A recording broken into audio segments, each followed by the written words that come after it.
ഇന്നത്തെ നമ്മുടെ റെസിപ്പി നല്ല മൊരുമൊരാന്നുള്ള ഉഴുന്നുവടയാണ്. അതിനായിട്ട് ഞാനിവിടെ 1 കപ്പ് ഉഴുന്നെടുത്തിട്ടുണ്ട്. അതൊരു ബൗളിലേക്ക് ഇട്ട് കൊടുത്ത് കുറച്ച് വെള്ളം ഒഴിച്ച് 3-4 തവണ ഒന്ന് വാഷ് ചെയ്തെടുക്കണം. അതിനുശേഷം ആവശ്യത്തിന് വെള്ളം ഒഴിച്ച് കൊടുത്ത് 4 മണിക്കൂർ ഒന്ന് കുതിർക്കാനായിട്ട് വെക്കണം. നമ്മളിവിടെ റേഷൻ കിറ്റിൽ കിട്ടിയിട്ടുള്ള ഉഴുന്നാണ് എടുത്തിട്ടുള്ളത് കേട്ടോ. അങ്ങനെ 4 മണിക്കൂർ നന്നായിട്ട് കുതിർത്തെടുത്ത ഉഴുന്ന് ഇനി ഒരു മിക്സിൻ്റെ ജാറിലേക്ക് ഇട്ട് നന്നായിട്ടൊന്ന് അരച്ചെടുത്തിട്ട് വരാം. ഞാനിവിടെ 2 ടേബിൾ സ്പൂൺ വെള്ളവും കൂടെ ചേർത്ത് ഉഴുന്ന് നന്നായിട്ട് അരച്ചെടുത്തിട്ടുണ്ട്. ഈ അരച്ചെടുത്ത ഉഴുന്ന് നല്ല സോഫ്റ്റായിട്ട് വരാനായിട്ട് ഒരു സ്പൂണോ ഫോർക്കോ വെച്ച് ഒരു 5 മിനിറ്റ് നന്നായിട്ട് ഇതുപോലെ ഒന്ന് മിക്സ് ചെയ്ത് കൊടുക്കണം.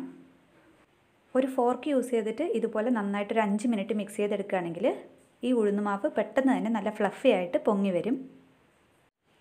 ഇനി അതിലേക്ക് ഒരു 10 ചെറിയുള്ളി ചെറുതായിട്ട് കട്ട് ചെയ്ത് വെച്ചത് ചേർത്ത് കൊടുക്കുക.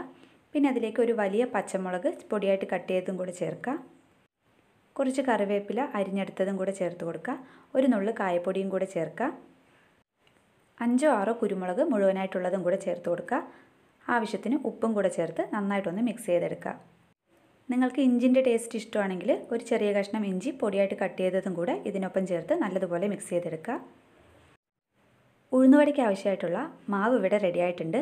ഇതിൽ നിന്നും ഇതുപോലെ ചെറിയ ഓരോ ബോൾസായിട്ട് എടുത്ത് നമ്മുടെ കൈവെള്ളയിൽ വെച്ച് നടുവിലൊരു ഹോൾ ഇട്ട് കൊടുത്ത് ചൂടായിട്ടുള്ള എണ്ണയിൽ ഫ്രൈ ചെയ്തെടുത്താൽ ടേസ്റ്റി ആയിട്ടുള്ള ഉഴുന്നുവട റെഡി ആയിട്ടുണ്ടാവും.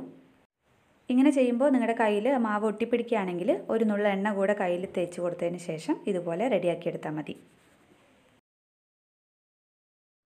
ഞാനിവിടെ ഒരു ഇരുമ്പ് ചട്ടി വെച്ച് അതിലേക്ക് ആവശ്യത്തിനുള്ള എണ്ണ ഒഴിച്ചു കൊടുത്ത് നന്നായിട്ട് ചൂടാകാനായിട്ട് വെച്ചിട്ടുണ്ട്.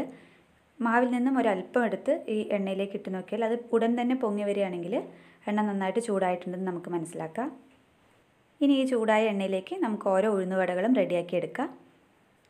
ഉഴുന്നുവടൻ്റെ 2 സൈഡും ഗോൾഡൻ കളറിലാവുന്നത് വരെ നന്നായിട്ടൊന്ന് മീഡിയം ഫ്ലെയിമിലിട്ടിട്ട് വേണം ഫ്രൈ ചെയ്തെടുക്കാൻ.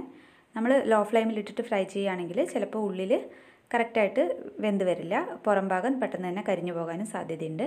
അപ്പോൾ ഇന്നത്തെ ഈ കുഞ്ഞു വീഡിയോ നിങ്ങൾക്ക് എല്ലാവർക്കും തന്നെ ഇഷ്ടമായിട്ടുണ്ടാകും വിചാരിക്കുന്നു. ഇഷ്ടമായാൽ എപ്പോഴും പറയുന്നത് പോലെ ലൈക്ക് ചെയ്യാനും ഷെയർ ചെയ്യാനും മറക്കരുത്.